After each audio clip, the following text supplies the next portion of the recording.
एक दफा का जिक्र है कि एक सरसब्ज जंगल के किनारे एक किसान रहता था जो रोजाना अपनी बकरियों को चराने के लिए जंगल में ले जाता। उसके रिवड़ में एक खास बकरी थी जो हाल ही में मां बनी थी। वो अपने नन्हे बच्चे के साथ जंगल में आती और नरमी से घास चरती। हवा में ताजगी थी, परिंदे चहचहा रहे थे और हर चीज पुरस्कून लग रही थी। एक सूरज धीरे धीरे ढलने लगा और शाम की गुलाबी रोशनी पूरे जंगल में फैल गई। किसान ने बकरियों को वापस ले जाने के लिए सीटी बजाई। सब बकरियां अपनी जगह से हट गईं, हिलने लगे, मगर इसी लम्हे एक भूखा भेड़िया झाड़ियों से निकल आया, हाड़ता हुआ रिवड़ की तरफ लपका और बिकरियां खुफिस्ता होकर चारों तरफ भागने लगे। किसान ने शोर मचाया, लेकिन भेड़िया बहुत तेज था। फजा में खौफ की लहर दौड़ गई। बकरियों की बेबसी और किसान की परेशानी सब वाज़ेह थी। बकरी का नन्हा बच्चा जो अभी दौड़ने में कमजोर था, घबराकर एक झाड़ी के पीछे छिप गया। भेड़िया बाकी बकरियों के पीछे दौड़ पड़ा और जंगल में गुम हो गया। जब सब कुछ पुरस्कून हुआ, नन्हा बच्चा झाड़ी से बाहर आया, मगर वहां ना उसकी मां थी और न किसान। वो अकेला रह गया था। उसकी आंखों में खौफ था।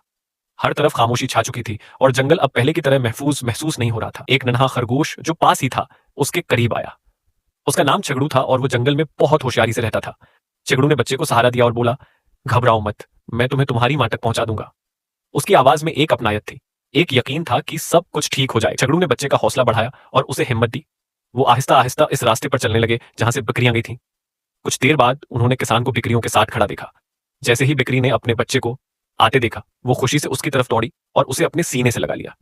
मोहब्बत और जज्बात से भरा यह लम्हा ऐसा था जैसे जंगल में खुशियों की घंटियां बज उठी। खरगोश का शुक्रिया अदा किया और बकरी के नन्हे बच्चे को गोद में उठा। दिन के बाद बकरी का बच्चा सिर्फ अपनी मां का ही नहीं बल्कि अपने नए दोस्त चिगड़ू का भी साया। कभी जंगल में अकेला ना होता और उसका नया दोस्त चिगड़ू हमेशा उसके साथ रहता। ये दोस्ती एक सबक थी कि हिम्मत और दोस्ती हमेशा खौफ पर गालिब आते हैं।